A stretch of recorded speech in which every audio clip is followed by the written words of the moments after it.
Qué bendición escuchar estos temas sobre la familia después de 8 años.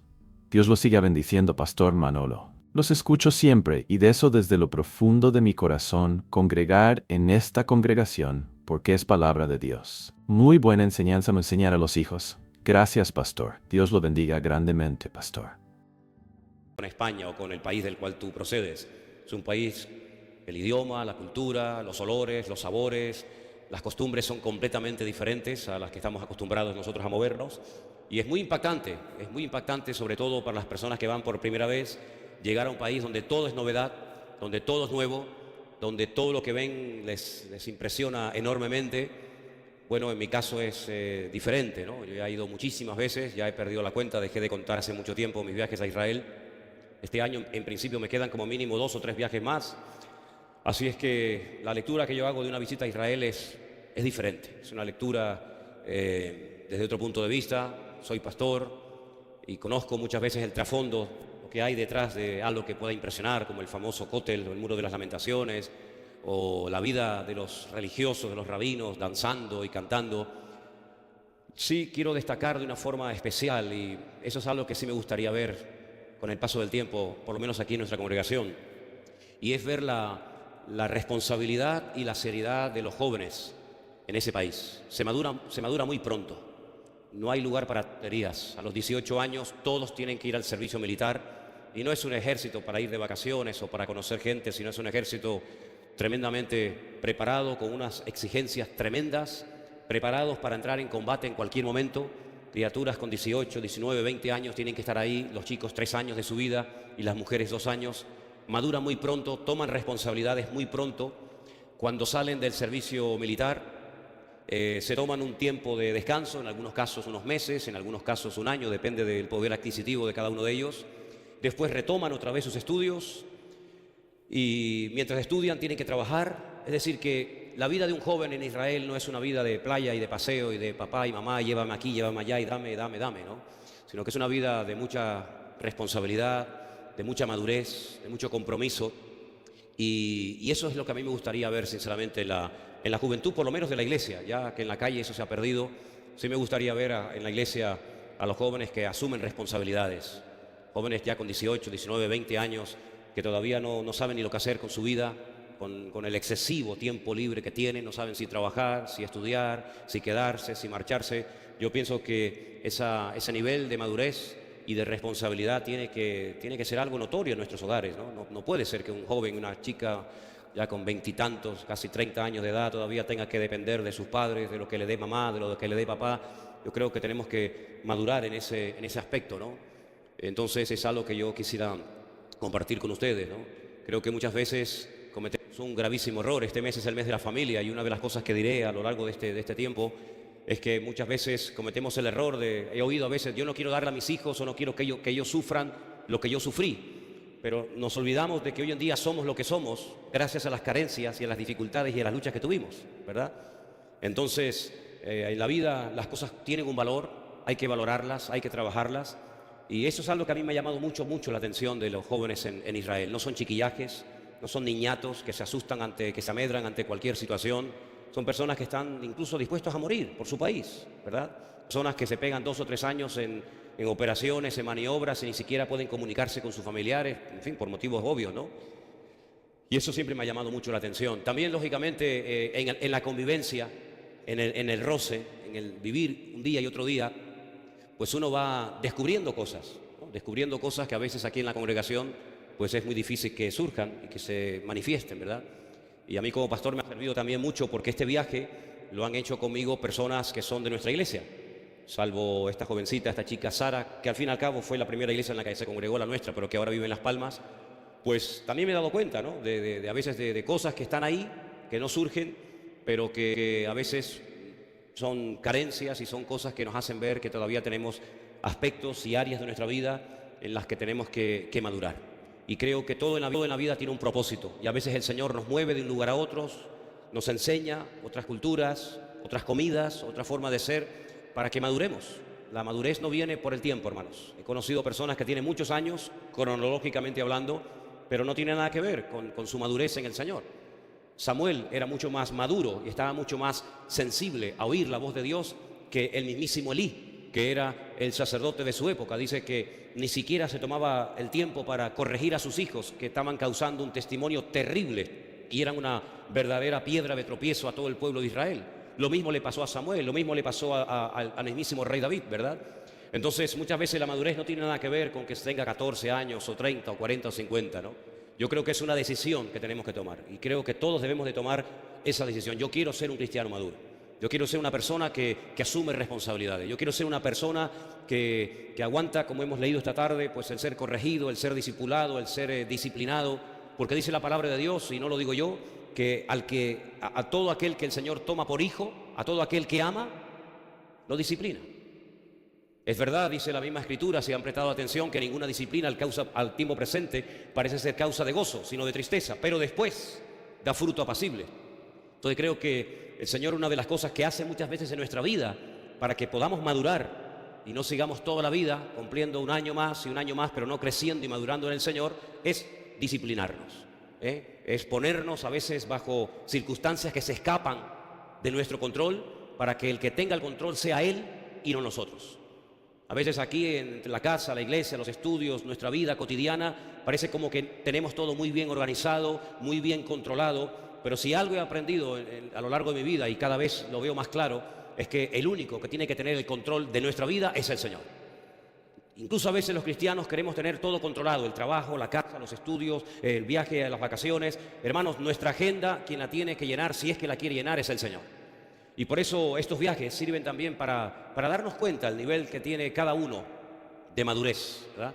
La madurez no es venir simplemente a los cultos y asistir y gloria a Dios, aleluya, y todo el mundo muy contento, sino que la madurez a veces implica, pues eso, ¿no? El aceptar ciertas y determinadas normas, reglas, cambios, etcétera, y ahí es donde verdaderamente sale el verdadero yo. En tu casa muchas veces, pues bueno, no te puede moldear el Señor porque a veces el ambiente no es el idóneo, pero yo creo que si algo quiere hacer el Señor en la vida de todos y cada uno de nosotros es moldearnos, es perfeccionarnos, es podarnos, es quitar de nuestra vida las malcriadeces, quitar de nuestra vida las carencias que muchas veces han sido un impedimento para que seamos verdaderos cristianos como Dios manda. Y nos hemos convertido, nos hemos, adaptado a dame, dame, dame, dame y dame. Y sin embargo, la iglesia no es un lugar donde el Señor tiene que cumplir todos nuestros caprichos y peticiones, sino que la iglesia y nuestra relación con el Señor tiene que ser: Señor, ¿en qué te puedo servir? ¿En qué te puedo dar? Esa es la verdadera madurez. Y eso, con el paso del tiempo, tiene que comenzar a ser algo real en nuestra vida. ¿Cuántos dicen amén? Así que, por supuesto, la lectura que yo hago de un viaje a Israel es muy diferente. Y finalmente, antes de dar paso a que los niños se vayan a sus clases y todo eso, decirles que yo cada vez que voy a Israel vengo más seguro de mi conversión. No tengo ninguna envidia de lo que hacen o de lo que dicen o de lo que practican allí, créanme, sinceramente. Sí, son muy disciplinados, eso hay que decirlo. Los religiosos son muy disciplinados en su estudio, en su oración, en sus rezos, pero yo sé en quién he creído. Y el que no tiene al Hijo, no tiene al Padre. Y los rabinos han hecho un trabajo excelente, excelente. Han vacunado a todo el país en contra de Jesucristo, Lo han hecho muy bien, Lo han hecho excelentemente bien. Os voy a poner un pequeño ejemplo. Un hermano nuestro en la fe le regaló a un compañero de trabajo un Nuevo Testamento. El chico lo aceptó. Para él era novedad el poder tener acceso a un Nuevo Testamento en hebreo, pero le consultó a su rabino, le preguntó qué opinaba el rabino de que leyera el Nuevo Testamento, y el rabino le prohibió rotundamente que eso traer maldición a la casa, que lo devolviera inmediatamente. Y el chico le dijo: lo siento mucho, no puedo leer el Nuevo Testamento porque mi rabino me lo ha prohibido. ¿Qué te parece? Entonces los rabinos han hecho un trabajo excelente, han vacunado, repito, a todo el país en contra de Jesucristo. Incluso prohíben la lectura de ciertos y determinados libros. Uno, el Nuevo Testamento, pero aunque te parezca sorprendente, hasta ciertos capítulos del Antiguo Testamento, como por ejemplo el capítulo 53 de Isaías. Y fíjate, hermanos, el trasfondo espiritual que tiene todo esto, al negar, al impedir que la gente acepte y se le caiga el velo de sus ojos, que se cumple una profecía de una forma increíble. Y quiero dedicar un minuto solamente a leerles unos versículos que, si quieren venir conmigo, se encuentran en Isaías, capítulo 29, para que veáis cómo esta palabra no es de la que quiero hablar esta noche, pero solamente a modo de ilustración. En el capítulo 29 del profeta Isaías hay una palabra tremenda que está en pleno vigor, y usted la puede comprobar allí. Porque déjeme decirle que cuando usted lee en la Biblia escribas, fariseos, saduceos, todavía están allí, todavía viven allí. Todavía puedes verlos en las calles, cómo se levantan temprano a la mañana los Shabbat y se llevan un shofar pequeñito y se ponen en los semáforos y tocan. Y cuando la gente les mira, pues es cuando elevan sus oraciones, porque les gusta ser vistos. Como dice la palabra, esto no fue solamente hace 2000 años, esto se puede seguir viendo hoy en día, aunque parezca mentira. Y dice aquí en Isaías 29:9, deteneos y maravillaos, ofuscaos y cegaos, embriagaos y no de vino, tambalead y no de sidra. Escuchen, porque el Señor derramó sobre vosotros espíritu de sueño, cerró los ojos de vuestros profetas y puso velos sobre las cabezas de vuestros videntes. Y os será toda visión como palabras de libro sellado, el cual si diere al que sabe leer y le dijeren, lee esto ahora, él dirá, no puedo, porque está sellado. Y si se diere el libro al que no sabe leer, diciéndole, lee esto ahora, él dirá, no sé leer. Dice pues el Señor, porque este pueblo se acerca a mí con su boca y con sus labios me honra. Esto es evidente, pero su corazón está lejos de mí. Y su temor de mí no es más que un mandamiento de hombres que les ha sido enseñado. ¿Qué te parece, amigo? ¿Qué te parece? Por tanto, he aquí que nuevamente excitaré yo la admiración de este pueblo con un prodigio grande y espantoso, porque perecerá la sabiduría de sus sabios y se desvanecerá la inteligencia de sus entendidos. Así que cuando una persona se niega a abrir su corazón al Señor, cuando una persona incluso hasta maldice y escupe cuando se menciona el nombre del Señor, cuando una persona ni entra ni deja entrar a los que quieren entrar, ni quiere leer ni deja leer a los que quieren leer el Nuevo Testamento, pues amigos, pierde toda posibilidad de conversión, pierde toda posibilidad de que el Espíritu Santo le quite el velo y pueda convertirse y pueda tener un encuentro con el Señor. Y esto está pasando hoy en día en Israel. A veces cuando la gente viaja a Israel piensa que allí todo el mundo es convertido, que van todo el mundo cantando por las calles. Nada que ver, nada que ver. Incluso a veces los rabinos van a las iglesias y apedrean y escupen a los creyentes. ¿Qué les parece? Y hacen todo lo habido y por haber para impedir que el evangelio crezca y avance, pero todo se les vuelve en su contra. Porque el Señor está haciendo una obra maravillosa, aunque el hombre no quiere que se haga, y es que mucha gente se está interesando por el evangelio y mucha gente está asistiendo a veces a escondidas a ciertas y determinadas congregaciones y están experimentando el amor y la presencia de Cristo en sus vidas. Hay un barrio en Jerusalén que se llama el barrio de Mea Sharim, el barrio de las 100 puertas. Es un barrio ultra ortodoxo donde viven todos los ultra ortodoxos de la religión judía, y paseando por esa calle un joven nos paró. Al oír que hablábamos en español, nos paró y nos comenzó a preguntar cosas de dónde éramos, etc. Nos preguntó si éramos cristianos, pero qué tipo de cristianos éramos. Y bueno, para no alargar el testimonio, fuimos a su coche. Me dijo, ven a mi coche. Y dentro de su coche, con las ventanillas cerradas, en pleno barrio ultra ortodoxo judío, me pone la música de Marcos Witt, de Marcos Barriento, de Jesús Adrián Romero. Y le digo, pero ¿cómo conoces tú todo esto? Mis mejores amigos cuando yo me voy a España son pastores evangélicos. Y yo he ido a cultos. Y me encanta. Bueno, después me puso también música de La Pantoja y todo esto, ¿no? Pero por si la conocía, digo, sí, algo conocemos. Pero realmente un enamorado del Señor. Y el Señor está haciendo una obra que a veces nuestros ojos no ven. Quiero decirles que en la Biblia una vez un gran varón de Dios se sintió solo, como probablemente tú, hermano y hermana, te has sentido en más de una ocasión solo, diciéndole incluso al Señor, quítame la vida, ya no aguanto más, me siento solo. Sin embargo, la divina respuesta le dijo, hay 7000 personas que no han doblado su rodilla ante Baal. Eso quiere decir que ese sentimiento de soledad a veces el Señor permite que lo experimentes, pero en medio de esa soledad la voz del Señor siempre te dice, yo estoy contigo, aunque tu padre y tu madre te abandonen, yo nunca te abandonaré. Así que oremos por ese pueblo. Somos nosotros los que tenemos que comunicarle algo a ellos. Somos nosotros los que tenemos que provocarle a ellos a celos. A mí no me provocan a ningún celo, al contrario, me da una pena tremenda de ver a personas que se pegan 8, 10, 12 horas diarias orando y leyendo la Biblia, pero que cuando le mencionan la palabra Jesucristo, Yeshua HaMashiach, no quieren saber absolutamente nada, ¿verdad? Porque piensan que fue un loco. Sin embargo, después la historia del pueblo de Israel está plagada de falsos mesías, en los cuales depositaron su fe y su confianza y los elevaron creyendo que eran el verdadero Mesías, y fue la peor desilusión que se han llevado y los desastres fueron terribles. Uno de los Mesías que ellos levantaron creyendo que era el verdadero se llamó Bar Kokhba, el hijo de la estrella, en una pésima interpretación de un texto bíblico donde Jacob decía que levantaría una estrella, ¿verdad?, de Jacob, alguien que brillaría y marcaría una diferencia. el famoso rabí Akiva, comenzó a predicar y comenzó a enseñar a la gente que Bar Kokhba era el verdadero Mesías. Se produjo una rebelión, una guerra, el Imperio Romano dijo basta, y a un promedio de 500, 600 crucifixiones diarias arrasó con la idea de que Bar Kokhba era el Mesías. Cogieron al rabí Akiva, que lo había levantado a lo alto, con tenazas al rojo vivo le arrancaron la piel. Después, con cepillos de púas, le arrancaron el resto de la piel que le quedaba en su cuerpo, y la carne se la dieron a comer a los perros en las calles. Araron el templo de Jerusalén, lo destruyeron, cambiaron el nombre de la ciudad de Jerusalén a Elia Capitolina, levantaron un templo a Júpiter, donde hoy en día van miles de personas al lugar donde creen que el Señor Jesucristo murió y fue crucificado, y al país le cambió el nombre de Israel por Palestina o Filistea, tierra de filisteos. ¿Qué te parece? Pero había profecías, había promesas, hay un pacto que Dios ha hecho con ese pueblo, con esa gente. Y dice la Biblia que si su pecado, su rebelión fue la riqueza del mundo, hasta el punto que el haber rechazado ellos al Mesías hizo que millones y millones de personas no judías en todas partes del mundo hasta el día de hoy se sigan entregando y confesando que Cristo es el camino, la verdad y la vida, y que nadie salva más que el Señor Jesucristo. Dice, ¿cuánto más será su plena restauración? Dice, así que no se ensoberbezcan, porque no son las ramas las que alimentan al árbol o la raíz, sino es la raíz la que alimenta a las ramas, ¿verdad? Y el Señor dice que es poderoso para que en cuanto se arrepientan y en cuanto reconozcan y en cuanto se humillen, volver a injertar en el olivo verdadero, Romanos 11, las ramas verdaderas. Entonces todo Israel será salvo. No hay ninguna promesa para ninguna nación de tal magnitud, ninguna.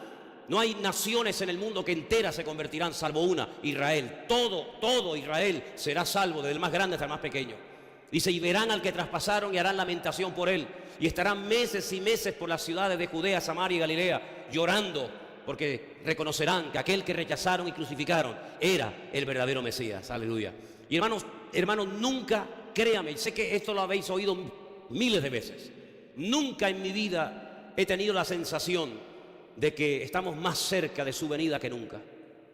Llevo más de 35 años predicando el Evangelio. No he hecho otra vida, no he hecho otra cosa en los últimos 35 años de mi vida o más que predicar y predicar y predicar la palabra. He dado docenas de estudios sobre profecía, sobre escatología, sobre Daniel, sobre Apocalipsis, pero créame la sensación que tengo en este momento acerca de lo pronto, de lo rápido que se puede así disparar todo, acerca de la segunda venida, de los acontecimientos finales.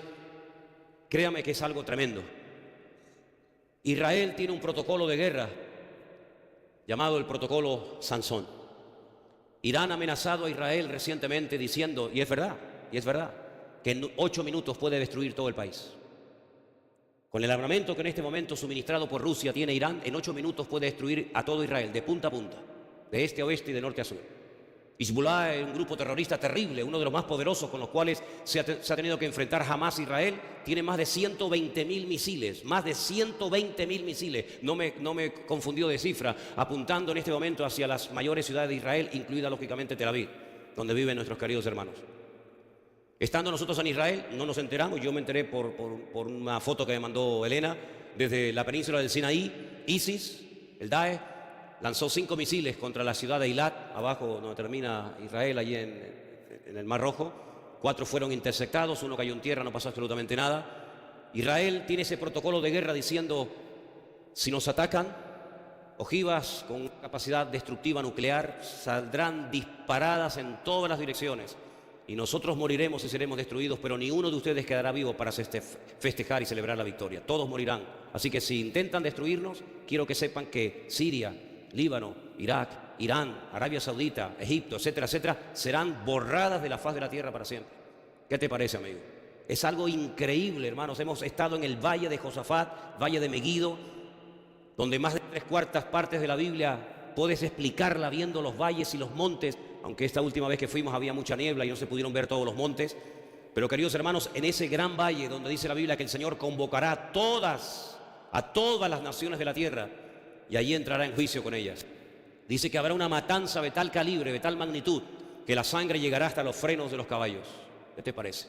200 millones de personas armadas hasta los dientes pelearán contra Israel y llegarán hasta el monte de los olivos, y allí el Señor tendrá que intervenir, porque si el Señor no viene en esta última gran batalla que se va a llevar a cabo, sí o sí, Israel será destruido. 7 batallas como mínimo Israel ha ganado en los últimos 70 años. De todas ha salido victorioso, de todas ha salido vencedor, pero de esta última gran batalla no va a poder salir victorioso a menos que miren al cielo y a menos que clamen a aquel que traspasaron y crucificaron. Y en ese momento vendrá el Señor. Y dice Zacarías capítulo 14, y en aquel día pondrá Él los pies sobre el monte de los olivos y se partirá ese monte y será un gran valle. Y allí el Señor vendrá y todo ojo le verá y toda rodilla se doblará y toda lengua confesará que Cristo es el Señor, para la gloria de Dios Padre. Y todo eso que hemos leído durante años y años, de generación en generación, se ha estado traspasando estos datos, este conocimiento, esta información a los creyentes. Está próximo a ver su cumplimiento, hermanos. Así que no perdáis más el tiempo, por favor, queridos hermanos. Lo que tenga que hacer, hágalo pronto. Decídase ya de una vez. No esté, permítame la expresión del tingo al tango. Aquí, allá, me quedo, me voy, oro, no. Hermano, decídase ya de una vez. Sería una tragedia que después de haber estado años usted saltando de iglesia en iglesia y escuchando cientos o miles de predicaciones, al final te quedes y pierdas lo más grandioso que era el haberte ido con el Señor por haber sido simplemente un religioso de tantos y tantos que hoy en día están llenas las congregaciones. El Señor viene a buscar un pueblo sin mancha y sin arruga. Basta ya de tonterías, basta ya de perder el tiempo, basta ya de estar gastando nuestra energía, nuestra juventud y nuestros recursos en cosas vanas. Basta ya de enfadarnos y de molestarnos por cualquier amonestación que nos hagan aquí o en cualquier otra congregación. Basta ya de estar siempre pendiente de que me llame, me escriba, me visite. Hermano, hay que madurar. Dice el Señor en su palabra, después de tanto tiempo debiéndose ya maestros, todavía tenéis necesidad de alimento, no de sólido, sino de leche, porque sois niños. ¿Cuántos niños hay aquí? ¿Solamente los chiquitines? Yo espero que todos y cada uno de nosotros tengamos bien puestas las pilas y tengamos bien claro en quién hemos creído. Viva una vida en orden, en santidad, sin la cual nadie verá al Señor, dice la Biblia. Las iglesias están pasando un periodo terrible, terrible. Lo que hoy en día se ve en las iglesias y en los púlpitos es de vergüenza. Créame que jamás en mi vida como pastor he sentido tanta vergüenza de ver a personas que utilizan el ministerio y los púlpitos y los cargos que tienen para engañar, para manipular y para pegarse la gran vida y robar y manipular a la gente en nombre de Dios. Es increíble lo que está pasando, amados hermanos. Y es tiempo de que nosotros nos levantemos en pie de guerra y digamos, basta, basta, se acabó. Vamos otra vez a la fuente, hermano, vamos a la palabra de Dios. Ella es la base y el fundamento de nuestra vida. Y la única manera en estos últimos tiempos, en esta recta final de no caer, es poniendo nuestros ojos y nuestra confianza solamente en el Señor Jesucristo. Y si está pasando por luchas y dificultades, le recuerdo lo que dice uno de los hermosos salmos de la Biblia. Desde la angustia invoqué al Eterno y Él me respondió. ¿Cuántos dicen amén? Así que esta no es la predicación, esta no es la palabra que iba a compartir. Esto es simplemente un breve testimonio. Oramos un momentito y ya los niños pueden pasar a las clases, ¿les parece? Señor, te damos gracias en esta tarde por tu presencia. Hemos venido para aprovechar el tiempo en este lugar. Hemos venido para que tú nos hables y que podamos decir, así dice el Señor. Señor, anula la voz del hombre y que solamente sea la voz de Dios, la palabra de Dios la que hable, la que ministre, la que toque, la que corte toda atadura, mentira o engaño de la carne. Y podamos salir en esta tarde, Señor, decidiendo hoy a vivir y a servir a mi Señor con todo mi corazón y con todas mis fuerzas. Bendice esta palabra que hoy vamos a compartir, Señor. Y también ahí a los niños que van a estar en sus clases, bendíceles también y ministrales a ellos conforme a su necesidad. Te lo pedimos en esta tarde en el bendito nombre de Jesús. Amén y amén. Pueden pasar los niños, por favor, a sus clases. Nosotros nos quedamos aquí. Y hermanos, les anunciaba que vamos a tener durante este mes, yo todavía no he podido compartir ninguna palabra referente al tema de la familia, porque he estado estos domingos fuera. Seguramente tendremos que meternos también en el mes de marzo y hablar acerca del tema de la familia, porque el Señor en su palabra nos da muchas instrucciones para que nuestras familias sean familias bendecidas y no sean familias llenas de problemas, de divisiones, de divorcios, de separaciones, de peleas, de cosas que no traen honra y gloria al Señor. Lo más hermoso que tendrás en esta vida, después de tu salvación, debería ser tu familia. Pero lamentablemente, como pastor tengo que decirles que muchas veces nos hemos encontrado a gente en nuestro ministerio que proceden de familias que, si eso se llama familia, Y muchas veces las carencias que se experimentaron en la familia después se manifiestan en las congregaciones. Una de las cosas que yo observo es que cuando hay una ausencia de la figura paterna en una casa, se nota muchísimo. E incluso hay personas que tienen muchos problemas a la hora de relacionarse con Dios y tratarlo como padre, porque la figura de padre que tuvieron fue prácticamente inexistente, nula, o simplemente no la tuvieron. Y cuando hablo de padres ausentes, no me refiero al hecho de que se fue con otra mujer y abandonó a la mujer y a los hijos. No solamente a eso, aunque puede ser. Cuando hablo de padres ausentes, no me refiero única y exclusivamente a un papá que les abandonó o que murió, sino a veces me refiero también a padres ausentes, pero que viven en ese techo, en esa casa, que comen en la misma mesa, pero es como si no estuviera. Y no hay nada peor que un padre que no cumple su función como padre, delante de su familia y por supuesto delante de Dios. Es un señor que entra y sale, pero que no es cabeza, no tiene nada espiritual que aportar a sus hijos y a su familia. Es una persona vacía, que su vida gira en torno a su trabajo, y es una persona que lo único que le interesa en la vida es tener y tener y tener, pero no tiene como prioridad hacer de su familia un punto de luz y un lugar donde verdaderamente el Señor habite y donde verdaderamente el Señor sea la autoridad y la cabeza en ese hogar. Cuando llamamos a Dios Padre nuestro que estás en los cielos, si tu figura paterna fue mala, probablemente la imagen que tienes de Dios como Padre también sea una imagen distorsionada o no de acorde a lo que dice la Escritura. Por eso es muy importante que los padres, hoy voy a hablar fundamentalmente de la figura del padre, en otra ocasión hablaré de la madre y de los hijos, pero por eso es muy importante que ustedes como hombres, como padres, se responsabilicen y entiendan lo que Dios espera de vuestra vida. No solamente de cara al trabajo, de cara a lo laboral o material, sino de cara a vuestra vida familiar. Un padre ausente es un padre que no puede transmitir un buen ejemplo a sus hijos. Y los principios y los valores no se aprenden en la iglesia. La iglesia refuerza. Ahora los niños se han ido a sus clases, llamamos de escuela dominical. Pero la iglesia no tiene la responsabilidad de educar a sus hijos. La responsabilidad de educar y de llevar por los caminos del Señor a sus hijos, quien la tiene es usted. No son nuestros hijos, son sus hijos. No es nuestra responsabilidad. Nosotros colaboramos con los padres para que esos niños en la iglesia tengan, digamos, como una especie de refuerzo. Pero a veces nos encontramos con niños que no saben orar y tienen que aprender en la escuela dominical a orar, cuando quien debería haberles enseñado a orar a sus hijos es su padre y su madre en casa. Y a veces nos encontramos con niños que comentan casos como que en la casa a la hora de la comida no se ora. No hay textos bíblicos, no hay palabra de Dios en la casa, no hay fotografías o pósters de la palabra de Dios en casa. Y esos principios que muchas veces exigimos a nuestros hijos como disciplina, puntualidad, respeto, espiritualidad, etcétera, donde tienen verdaderamente que aprenderlos y recibirlos, es en el hogar. Si nuestros hijos no reciben en casa unos principios morales y espirituales, olvídense en estos tiempos, más que nunca, que los van a aprender en la calle y mucho menos en el colegio. Ya este año va a salir los juguetes unisex. Ya se están vendiendo muñecas que ya son hombre y mujer, según lo que el niño o la niña quiera hacer. Ya en muchos colegios ya no hace falta poner baño de niño o baño de niños, sino que ya son baños donde va el que quiera. Y hoy en día ya hay leyes en más de 17 comunidades autónomas en este país llamado España, donde si usted lleva al psicólogo o trata o disciplina a su hijo o a su hija por un problema sexual o por un problema de una distorsión en cuanto a su identidad sexual, su hijo puede denunciarlo y usted puede terminar con sus huesos en la cárcel. ¿Qué le parece? Muchos de los que enseñan en los colegios son homosexuales o lesbianas.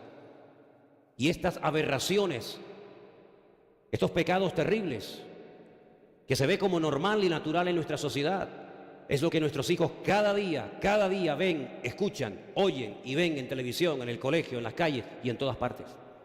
¿Dónde van a aprender nuestros hijos que no hay matrimonios entre hombres o entre mujeres, sino que el matrimonio es entre un hombre y una mujer, entre papá y mamá? ¿Dónde van a aprender a orar? ¿Dónde van a aprender a respetar? ¿Dónde van a aprender a amar a Dios? ¿Dónde? ¿En la iglesia una vez a la semana? ¿Media hora? No podemos delegar esa responsabilidad en personas que tienen a tu hijo o a tu hija media hora a la semana y durante toda la semana, ¿qué? Por eso la ausencia de enseñanza, la ausencia de la falta de enseñanza en cuanto a principios, en cuanto a disciplina en el hogar, se paga muy, pero que muy caro. Muchos de los grandes delincuentes, una de las cosas que dicen es que en su casa no tuvieron nunca disciplina, sino que se les daba todo cuanto pedían, incluso cuando el niño venía con algo que le había quitado a un compañero o algo que había robado en una tienda, en un supermercado, el papá y la mamá como que le aplaudían la gracia al nene, en vez de obligarle a devolver lo que había robado y pedir perdón. ¿Qué te parece? Y ese niño que empezó robando un caramelo y después un juguete y después un libro y después una zapatilla, al final puede ser que terminara robando después un banco, porque el pecado va en aumento y somos los padres y madres, los que tenemos delante de Dios la responsabilidad de educar y de disciplinar a nuestros hijos. Pero para colmo, muchos de los que después se convierten de grande y de mayor, proceden de hogares rotos, proceden de hogares donde la droga, el alcohol, la pornografía y tantas perversiones eran lo más normal del mundo. Y en cuanto a la disciplina, ni les cuento. La palabra disciplina parece que uno les pone los pelos de punta. Sin embargo, quiero llevarles al libro de Proverbios para que ustedes vean simplemente unos pocos versículos que he escogido. Hay miles, solamente unos poquitos, para que ustedes se den cuenta de lo importante que es la enseñanza, la disciplina, la instrucción en la vida de los más pequeños. Proverbios 1:8 dice así: oye, hijo mío, la instrucción de tu padre. Tienen que oírla, no imaginársela. La instrucción del padre, óyela. Y no menosprecies la dirección de tu madre. ¿Se dan cuenta? Los dos trabajando en equipo. No es que papá dice no y mamá por atrás dice sí, no pasa nada. O no es que la mamá dice no hagas eso y papá dice no pasa nada. Sino que son un equipo. El padre dice aquí instruye y la madre da dirección y ambos trabajan en equipo para que ese arbolito, ahora que se puede enderezar, no se tuerza y se quiera enderezar cuando sea demasiado tarde. Porque adorno de gracia serán a tu cabeza y collares a tu cuello. Hijo mío, si los pecadores te quieren engañar, no consientas. Si dijeren, ven con nosotros, pongamos acechanza para derramar sangre, acechemos sin motivo al inocente, ¿verdad? ¿En qué principio se va a basar ese niño? Cuando le vengan las tentaciones, cuando le vengan las ofertas por parte de los compañeros de colegio, de instituto, de universidad. Tendrá un temor de Dios que va a ser como una alarma en su alma, una alarma en su corazón y dirá, no. Mi padre y mi madre me dijeron que eso no estaba bien. Y dice que será como algo, como una especie de protección que lo guardará durante toda su vida. Proverbios capítulo 4, versículo del 1 al 10 dice: oíd, hijo mío, la enseñanza de un padre. Fíjense la cantidad de veces que menciona la palabra padre o madre.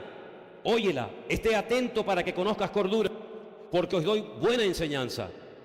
No desamparéis mi ley, porque yo también fui hijo de mi padre, delicado y único delante de mi madre. Él me enseñaba y me decía: retenga tu corazón mis razones, guarda mis mandamientos y vivirás. Adquiere sabiduría y adquiere inteligencia.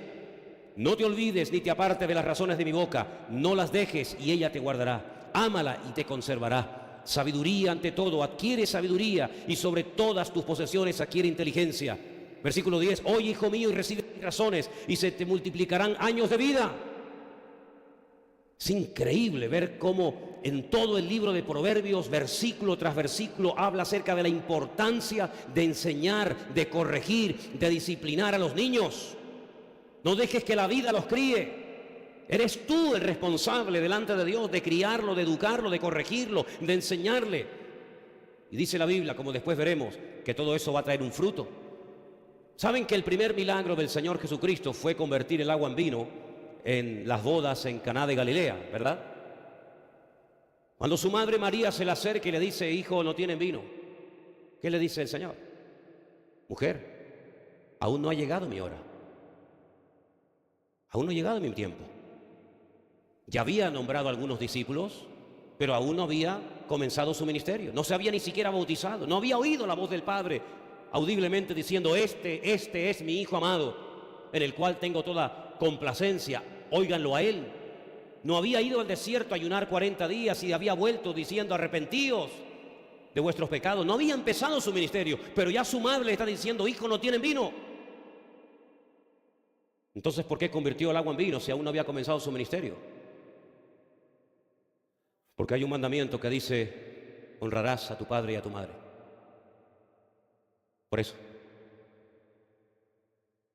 Y por honrar al padre y a la madre, dijo, no es mi momento, pero si mi madre ha visto una necesidad, vamos a suplirla, porque yo sé cómo suplirla. Ella no sabe, por eso me lo ha dicho a mí que lo haga. Y yo la voy a suplir. ¿Te das cuenta? Un hombre de 30 años. No era un chiquilín de 14, 15, 18, 20 años. Era un hombre hecho y derecho de 30 años. 30 años.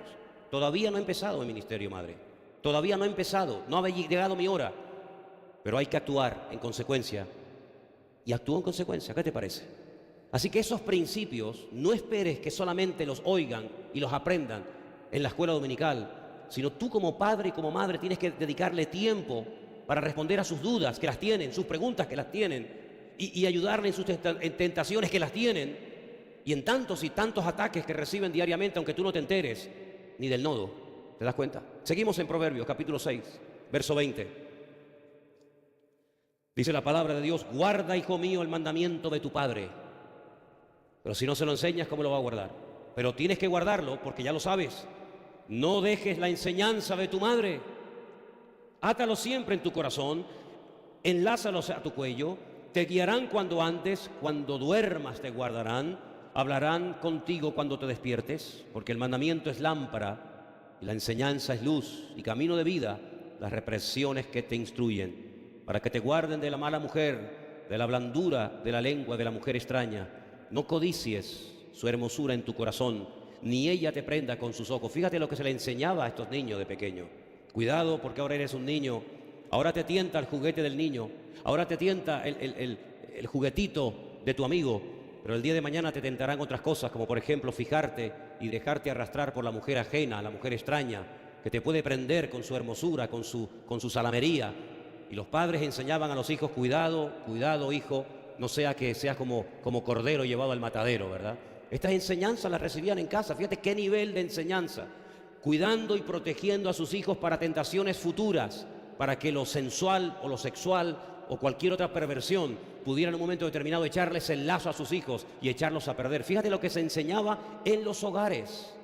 Como alguien me preguntó en este viaje, ¿en el templo no se enseñaba? No, en el templo se iba a ofrendar, se iba a diezmar, se iba a otras cosas, pero no se iba a recibir enseñanza. La enseñanza fundamentalmente la recibían y la reciben hasta el día de hoy los hijos a través de su padre y de su madre en la casa. Y en la sinagoga se leen las escrituras, se da una enseñanza a nivel general, pero es en la casa donde el papá disipula a su hijo y donde la mamá enseña a sus hijos y ambos se complementan y colaboran juntos para hacer de ese hombre y de esa mujer un hombre de Dios el día de mañana. ¿Cuántos dicen amén? Proverbios 22:6, ahí viene la promesa que les comentaba antes, versículo que ustedes saben ya de memoria. Pero para ver resultados tienes que cumplir la primera parte. Instruye al niño en su camino. ¿Cuándo hay que instruirlo? Cuando tenga 18 años, que él elija. ¿Dónde dice eso la Biblia? ¿Dónde dice la Biblia que no le voy a enseñar nada de la Biblia a mi hijo y que cuando él sea grande elija? Es un disparate de la psicología moderna. Eso es una barbaridad que el Satanás ha logrado meter en la cabeza de millones de personas. No se le puede presionar al niño, no se le puede decir que lea la Biblia, que ore, que venga a la iglesia. ¿Quién dijo eso? ¿Quién dijo eso? Mi Dios en su palabra me dice a mí como padre y a ti como madre, instruye a tu hijo en su camino y aun cuando fuere viejo no se apartará de él. ¿Cuántos dicen amén? No se apartará, pero primero tiene que ser instruido. Si se aparta, probablemente no fue demasiado bien instruido. No digo que sea el 100% de los casos, pero hay mucho más probabilidad de que un hijo y una hija vaya por el buen camino al ser enseñado en la palabra, que vaya por el buen camino al no haber sido instruido en la palabra del Señor, evidentemente. Como le dije hace poco a alguien, hay más posibilidades de morir si vas a 200 kilómetros por hora en la autopista que si vas a 80. Claro que te puedes matar a 80, pero hay mucho más probabilidades, ese es de loco, que si vas respetando las normas establecidas. Proverbios 29:15, otro versículo más que nos habla acerca de la importancia de cumplir nuestra función. La vara y la corrección dan sabiduría, mas el muchacho consentido avergonzará a su madre. ¿Te ha pasado, mamá? ¿Que te deja en mal lugar y te hace pasar vergüenza a tu hijo? La culpa no es de él, la culpa es tuya. Porque dice que el niño consentido hará que su madre pase vergüenza. La pregunta cuando leía esto es, ¿por qué no menciona al padre? ¿Por qué no dice que el padre es el que pasará vergüenza, sino la madre?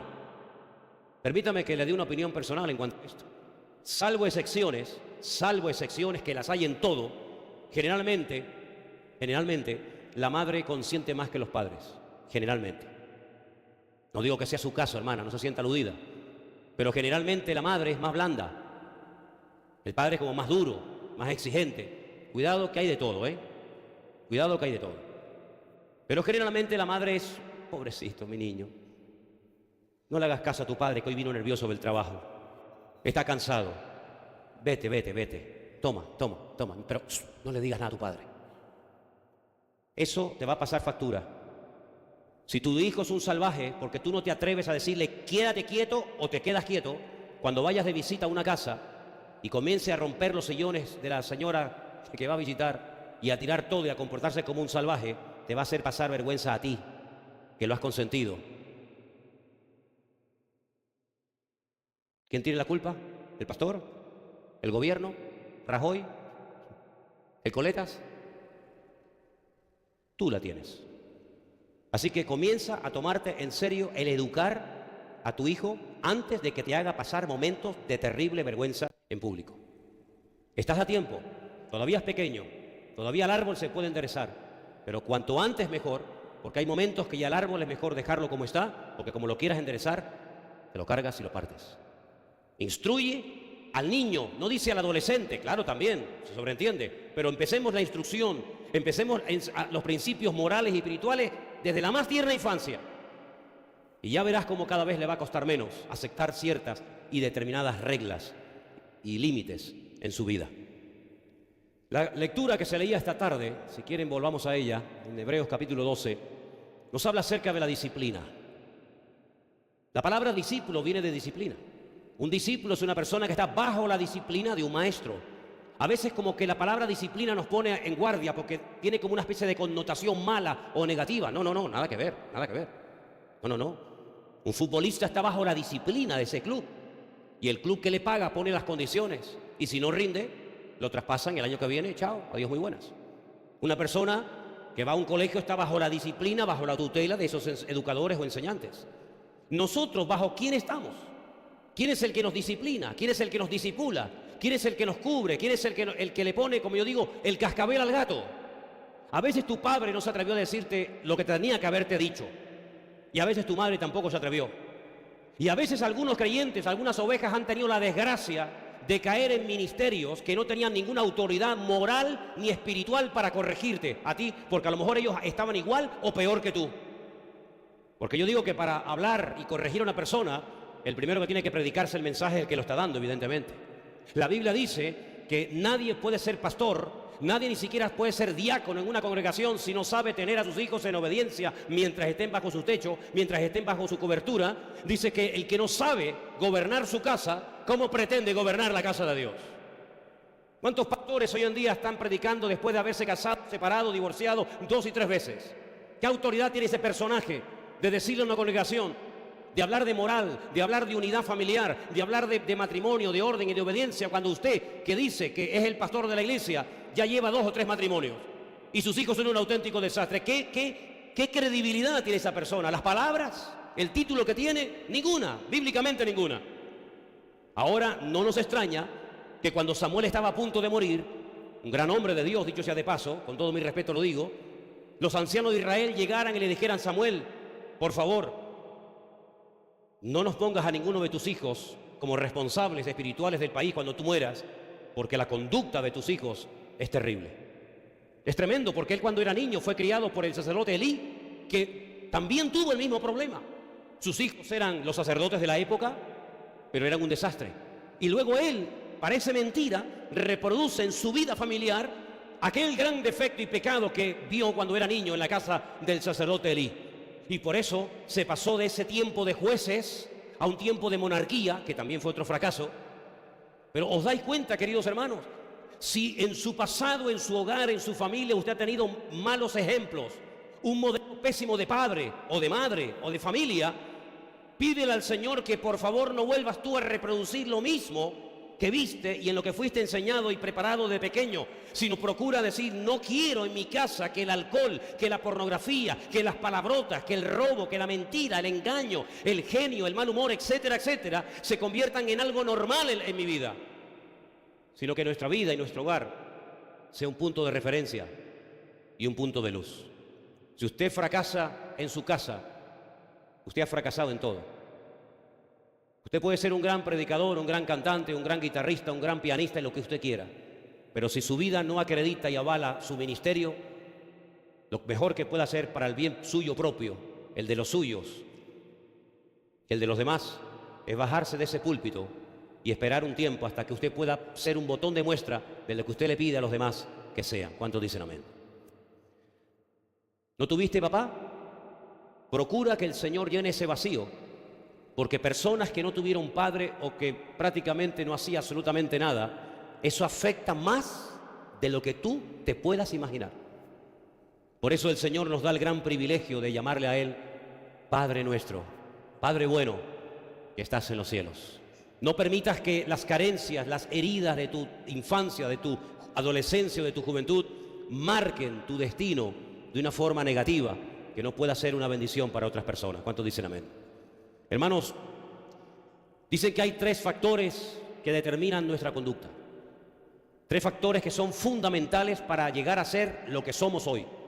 Una es la genética.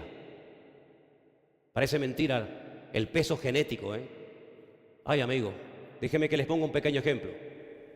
El Señor, el Dios Todopoderoso, el Dios de Abraham, de Isaac y de Jacob, cuando nació Ismael, su primer hijo, con Agar, la egipcia, le dijo, será un hombre fiero, todos contra él y él contra todos. El Señor ya le reveló a su padre, le reveló a sus descendientes cómo sería su temperamento, cómo sería su carácter. Por eso es muy importante que tú renuncies a cualquier aspecto, vamos a decir, hereditario, que sea la identidad, que sea lo más conocido en esa familia. Por ejemplo, hay familias que en el barrio son conocidos como los ladrones. La familia. Cuando pases por enfrente de su casa, ponte la mano en el bolsillo, porque eso, como te vean la cartera, te despluman, amigo. Es como un estigma, es como un sello que tiene esa familia. O la familia que todos en esa casa, todos son drogadictos. El padre, la madre, los sobrinos, los nietos, los sobrinos. Unos entran, unos salen de la casa, pero todos están enganchados. Desde el abuelo, desde el bisabuelo son así. Familias que están marcadas por la depresión. La madre era depresiva, pero es que su abuela también lo era, y el sobrino, y el cuñado, y el primo. Es como una maldición que pesa sobre esa familia. Todos son depresivos, incluso algunos se han tirado por un puente y se han matado, y el otro se quitó la vida suicidándose, no sé qué. Familias que están marcadas como por una especie de mano negra. La genética es terrible. Cuando nuestra vida no está en las manos de Cristo, la genética pesa más que la influencia de Dios en tu vida. Fíjate lo que le dijo Noé a su hijo: maldito sea Canaán. ¿Y cómo eran los cananeos? Eran terribles, terribles. Y lo único que puede cambiar ese factor, esa influencia, ese peso terrible genético sobre tu vida es una verdadera y genuina conversión a Cristo. Los cananeos eran pervertidos, eran idólatras, eran terribles. Pero cuando se convirtió Rahab, la cananea, mira cómo cambió todo. Sé que algunos estarán pensando en este momento en ese texto de Éxodo capítulo 20, que dice que Dios visita la maldad, ¿sí o no? La maldad sobre los hijos, hasta la 3ª y 4ª generación, y en algunas iglesias se paran ahí y manipulan y cortan el texto y mutilan la palabra. Y ese es el daño y el temor que sufre mucha gente. Sin embargo, el texto no termina ahí.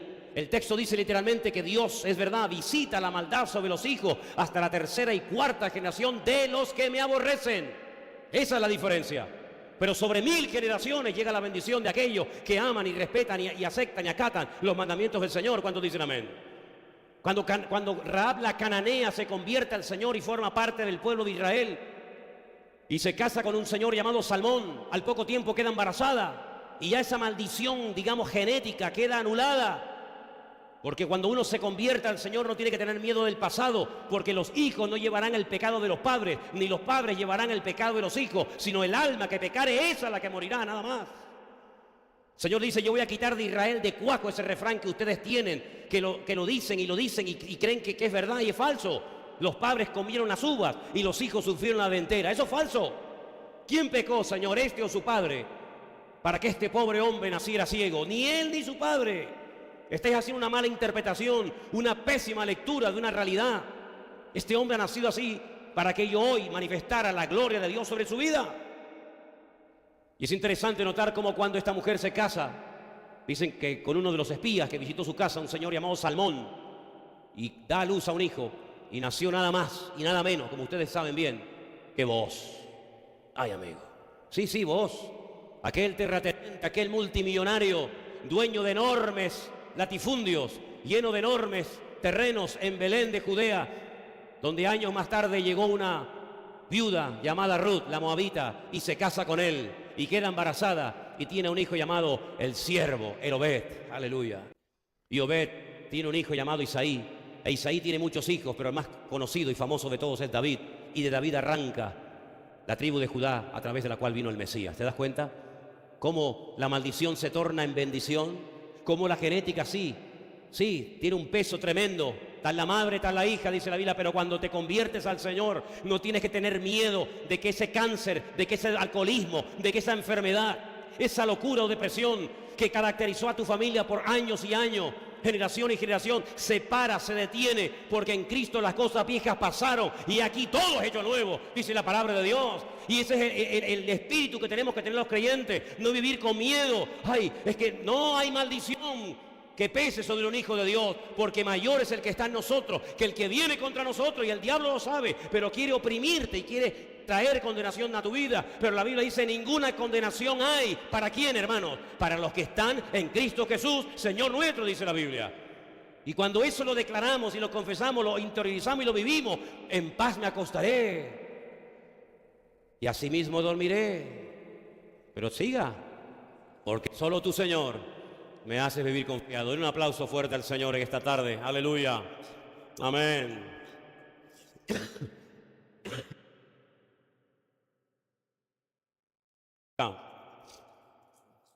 La genética tiene un peso tremendo, pero también el ambiente familiar en el que te has criado. ¿Sabes que tú eres, en cierto sentido, el producto de lo que produjo tu familia? ¿Sabes que quieras o no quieras, hay cosas en las que te pareces a tu padre, aunque sea inconverso? O a tu madre, aunque sea inconverso. La familia tiene un peso espectacular, tremendo. Por eso en la Biblia había reglas de no mezclar ciertas y determinadas cosas. Por ejemplo, plantar en un campo diferentes semillas, ¿no? Porque si siembras tomates o maíz y patatas al mismo tiempo, el maíz extrae de la tierra unos productos y las patatas extraen otro producto, y lo que estás haciendo es inutilizar la tierra a corto y a largo plazo, y te la estás cargando. Entonces el Señor dice: no siembres dos cosas en el mismo campo al mismo tiempo. O siembras una cosa o siembras otra. Por eso el Señor decía: no puedes arar con un buey y con una mula, porque es un yugo desigual, porque uno tiene un ritmo y otro tiene otro ritmo, uno tiene una altura y otro tiene otra altura, y eso va a salir mal el surco. Por eso la Biblia prohibía los injertos. Lo que es manzana, ahí se queda; lo que es pera, espéralo, pero no me hagan mezcla, porque eso es algo fuera, en contra de toda naturaleza. Y de ahí arranca el texto que dice: no os mezcléis en yugo desigual con los incrédulos. Usted quiere hacer una empresa, ni se le ocurra juntarse con un inconverso. Ay, pero es que ya lo hice, dice la Biblia: deshaz eso lo antes posible, antes de que arruine tu vida. Si ya con un cristiano es a veces complicado tener un negocio, imagínate con un inconverso. ¿Qué te parece, amigo? Ahora, si usted se cree más sabio que Dios, si usted se cree más inteligente que Dios, adelante. Le espero al final del camino y le recordaré este mensaje del día de hoy. No os unáis en yugo desigual con los incrédulos. Es que es muy hermosa. Ella respeta mis creencias, pero es que es convertida. Todavía no. Entonces, tú la vas a convertir. Tú eres la vas a convertir. Y la vas a convertir justamente después de casarte. No la puedes convertir antes. ¿Y no será que la naturaleza te enseña una lección muy interesante? Que a veces nos hacemos los tontos. Porque yo he observado que hay gente que se hacen los tontos cuando les interesa. Pero cuando no les interesa son muy listos y lo saben todo, ¿eh? Hay una lección que yo no soy un hombre muy inteligente, pero tampoco soy muy tonto. Creo que soy normalito. Y la naturaleza nos enseña que si usted tiene un saco con 250 patatas o papas, si me entiende mejor, y hay una podrida, lo mejor que puede hacer lo antes posible es extraer la podrida. Pero alguno podría decir: pero hermano, son 250 contra una. ¿No puede la influencia, el roce de 250 papas sanas hacer que la papa podrida se sane? Bueno, inténtelo. Hágalo usted, que están listos. Y al final del camino lo encuentro. ¿Sabe lo que nos enseña la naturaleza? Que no. Que lo podrido, aunque sea uno, siempre tira de lo sano. Si tú te juntas con gente podrida, espiritualmente hablando, te van a terminar contaminando a ti. Dice la Biblia que se conviertan ellos a ti, no tú a ellos. El Señor le dijo al pueblo más consagrado y el pueblo más cerca del Señor, el que más milagros vio y el que más vio la gloria del Señor: no os juntéis en yugo desigual con esas naciones, porque ellas os convertirán a vosotros y terminaréis adorando a sus dioses y terminaréis aborreciendo mi palabra. Y aunque en ese momento sonara como un disparate, al final el Señor tenía la razón. Tenía la razón. Y usted me dirá, pero es que yo conocí un caso de un chico que se enamoró de un inconverso o viceversa y al final se convirtió. Sí, gloria a Dios, claro que sí. Pero la excepción no confirma la regla, querido. Por un caso que usted ha visto, yo le puedo hablar de 1000 casos que también he visto, de cómo una persona echó por tierra su vida, su juventud, su ministerio, por haberse enamorado de la persona equivocada, y echó a perder su vida y la de su descendencia, y muchas veces sin vuelta atrás. Por lo tanto, sí, la genética ejerce influencia en la familia, pero también el ambiente y la educación que hemos recibido. Y aquí sí entra la iglesia. Porque esta congregación, yo no sé las demás iglesias, no lo sé, porque ya bastante tengo con lo mío como para estar preguntándome lo que hacen los demás. Yo, lo que hagan los demás no me interesa. Yo le digo que en esta congregación, cuando usted venga aquí, usted va a escuchar aquí única y exclusivamente palabra de Dios. Yo no predico de libros. Yo no me meto en internet y me aprendo un mensaje de memoria y luego repito como un loro en el púlpito. Nunca lo he hecho y nunca lo haré. Eso no significa de que no pueda aprender de los demás. Pero lo que sí le quiero dejar bien claro, que en esta iglesia, en este púlpito, se predicará siempre, única y exclusivamente, la palabra de Dios. Y habrá momentos en los que tú te vas a sentir aludido. Faltaría más que usted venga a una congregación y nunca se sienta aludido en nada. Pues entonces, ¿qué quiere que le diga? Si usted nunca se va a sentir aludido en nada, una de dos: o usted está muerto y ni siente ni padece, o la persona que está en el púlpito transmite muerte y no transmite vida y no usa la espada de la palabra de Dios, que es la que corta la ligadura del pecado. Porque en una iglesia el que anda mal se tiene que sentir aludido cuando se expone ante la evidencia de la palabra de Dios. El adúltero en mi congregación se tiene que sentir pésimamente mal y tiene dos caminos y dos opciones: o dejas tu adulterio, dejas tu fornicación, dejas tu desorden y tu pecado, o no vas a poder continuar en una congregación donde todo lo que se cante y lo que se diga te va a sentar como jarro de agua fría. ¿Por qué? Porque en la iglesia venimos a cambiar y a hacer la voluntad de Dios y no a oír palabras que endulcen nuestros oídos. Y al que no le guste, que Dios lo bendiga. Pero en este lugar solamente hablaremos claramente: al pan, pan, y al vino, vino. Claro y raspado, como dicen los venezolanos. La palabra de Dios. Y si usted está en pecado, póngase en orden. Y si usted ha robado, ya puede estar devolviendo y pidiendo perdón. Y si usted está viviendo y acostándose con el novio sin estar casado, arréglese con Dios. Eso es lo que dice la palabra del Señor. Pero se ha perdido el temor de Dios en las congregaciones. Y muchas iglesias son auténticos circos. Muchas congregaciones son iglesias donde la gente va a ser prosperados. Mire, yo no sé si usted va a venir a esta iglesia y va a ser prosperado. Yo no tengo ni idea. Pero yo no vengo a esta iglesia para ser prosperado materialmente. Yo vengo a esta iglesia para oír la palabra de Dios y que Dios me diga lo que me tenga que decir, para ser mejor cristiano de lo que he sido hasta el día de hoy. Yo no me tengo que adaptar a usted, caballero. Usted se tiene que adaptar al evangelio. Y yo no tengo el objetivo de tener una iglesia grande. Yo lo que quiero es tener una congregación de gente ordenada. Me da igual si son 4, si son 1000 o son 20.000, me da exactamente igual. Hace años, y voy terminando, un pastor me dijo: quiero presentarte a una chica, esto fue en la península, que viene de Tenerife. Y bueno, el pastor me decía, dice que es cristiana. Entonces él me la presenta y me dice: mira, esta es la hermana que yo te decía. Y le dije: ¿tú vivías en Tenerife? Dice: sí. Digo: ¿dónde? Dice: en el sur. Ah, qué bien. ¿En qué parte del sur? Y me lo dijo. No puedo dar muchos detalles porque sabe Dios a dónde llega esto. No es que tenga miedo, yo no tengo miedo a nadie, pero por prudencia, ¿no? ¿Y dónde te congregabas? ¿A qué iglesia ibas? Y me dijo: no, es que no me podía congregar. ¿Y cuánto tiempo viviste en Tenerife? Dice: 8 años. 8 años sin congregarte y te llamas cristiana. ¿Cristiana o Cristina? ¿No te llamarás Cristina? Digo: ¿por qué no te congregabas? Y es que yo trabajaba durante la noche. ¿Así? trabajabas durante la noche. Digo, ¿trabajarías por casualidad en este área de la noche? Me dijo, sí. Y le dije al pastor, esta no es cristiana. Entonces el pastor me dice, hermano Manolo, déjame que te dé un consejo. Si quieres tener una iglesia grande, me dijo, tienes que ser muy permisivo. Si quieres tener en tu ministerio una iglesia grande, tienes que permitir ciertas y determinadas cosas. Y le dije, en la tuya sí, en la mía no. Porque mi objetivo en la vida no es tener una iglesia grande, sino una iglesia donde more la santidad y el temor de Dios. Y me da igual predicarle a uno que a 20.000. Pero nunca, jamás en esta congregación vendrá usted a escuchar una palabra que pase por encima de su cabeza. Qué bonito, qué simpático este hombre, qué chistes cuenta, oye, qué bien lo hemos pasado, qué ambiente más sano, qué bueno, oye, puedo traer al que yo quiera y sé que este hombre no va a ofender a nadie. No, a mí usted me va a amar con toda su alma o no me va a poder ver ni en pintura. Yo soy para muchos como el chicle, ni me tragan ni me escupen, pero me da exactamente igual. Yo estoy aquí para predicarle a usted la palabra del Señor. Y quiero decirle que nuestra familia es el botón de muestra a este mundo enfermo de orden, de disciplina, de honestidad, de respeto, de temor a Dios. Así que comencemos a trabajar fuertemente en la vida de nuestros hijos.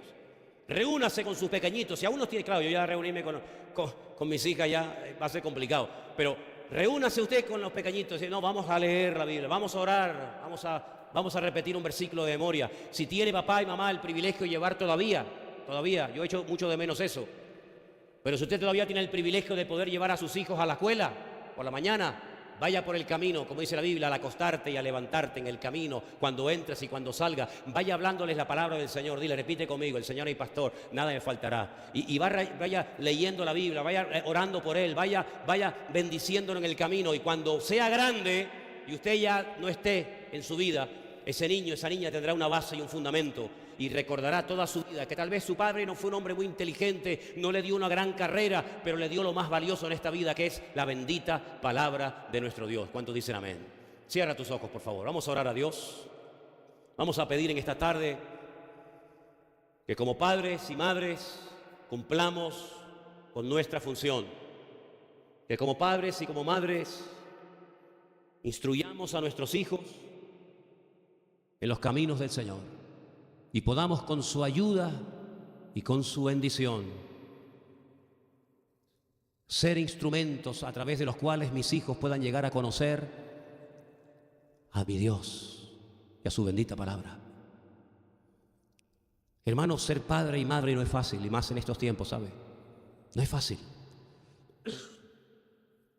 Pero una de las cosas que tenemos que tener bien claro es que papá y mamá trabajan como uno solo.